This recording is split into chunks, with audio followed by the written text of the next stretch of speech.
j'ai l'impression que ça a été une réussite. Donc c'était un challenge au départ, puisque l'université de printemps du SIRH est la première édition. On a réussi à réunir une vingtaine d'entreprises, donc ça c'est plutôt bien, des très grandes entreprises.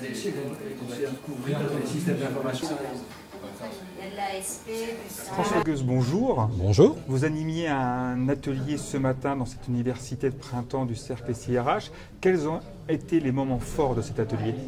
Alors, dans le cadre de cet atelier, en fait, nous avons essayé de dresser un état de l'art sur la fonction SIRH dans un premier temps, afin que l'on puisse avoir tous une bonne vision de ce qui était en train de se passer dans le monde des SIRH.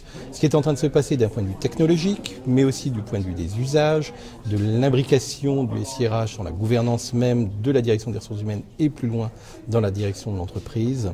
Et au-delà de cette logique de l'état de l'art, d'une certaine façon, nous avons essayé d'aborder les principales questions qu'un responsable SIRH devait se poser et sur les points sur lesquels il devait être attentif pour mesurer les risques et anticiper tous les changements auxquels il allait être confronté.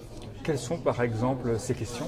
Alors, quelques exemples de questions. Tout d'abord, toute la problématique liée aux données. Et en fait, quelle valeur l'on met derrière ces données et toute la structuration données, informations, savoir. Quels ont été les moments forts pour vous de cette université?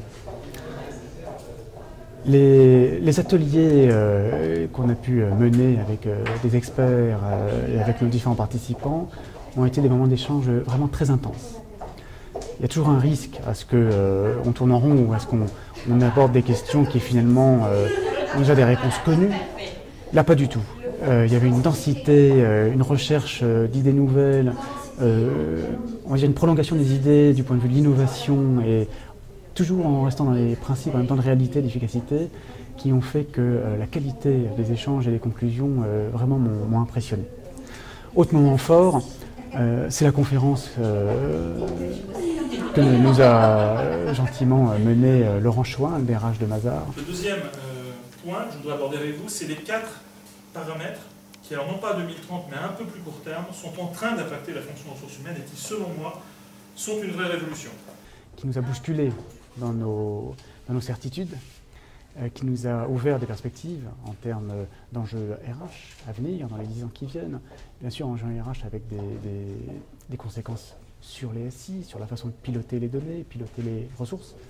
Et il nous a bien bousculés, je crois qu'il nous a ouvert des portes et fait bouger les lignes, de telle sorte qu'on puisse, nous, patrons de SIRH, finalement, se reposer les vraies questions et repositionner notre rôle à la lumière de ces enjeux très forts. Parmi toutes les tendances que l'on a vues durant cette université de printemps, quelles sont celles qui ont le plus retenu votre attention? Je pense que l'échange autour de l'évolution de la fonction SIRH a été un grand moment pour tous, au travers d'un groupe de travail donc, ce matin, et d'une discussion extrêmement intéressante et riche hier avec Laurent Chouin, qui nous a éclairé sur la perception de la fonction SIRH par les DRH, ce qui nécessite peut-être de notre part un travail important d'illustration, de mise en perspective et du rôle de la fonction SIRH pour le RH, pour le DRH d'une organisation. Parmi toutes les tendances évoquées durant cette université, si vous ne deviez en retenir qu'une, quelle serait-elle? Ça, c'est difficile.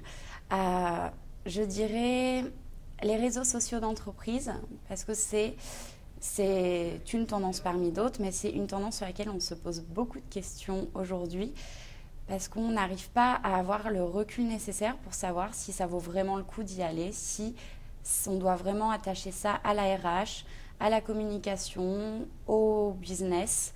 Donc voilà, pour moi, c'est une vraie question. Est-ce qu'on doit y aller ou est-ce qu'on ne doit pas y aller? Alors, les objectifs sont effectivement de rédiger ou de contribuer à la rédaction de cet ouvrage donc sur les 5 questions du SIRH. L'objectif est également d'élargir la communauté, puisqu'actuellement donc, elle compte une quarantaine de participants. Je pense qu'on devrait atteindre 50 à 60 entreprises, des grands groupes industriels, des grands groupes bancaires, donc au niveau français et international. Et donc l'objectif est effectivement d'élargir la communauté pour lui donner plus de professionnalisme, plus de résultats également en termes opérationnels.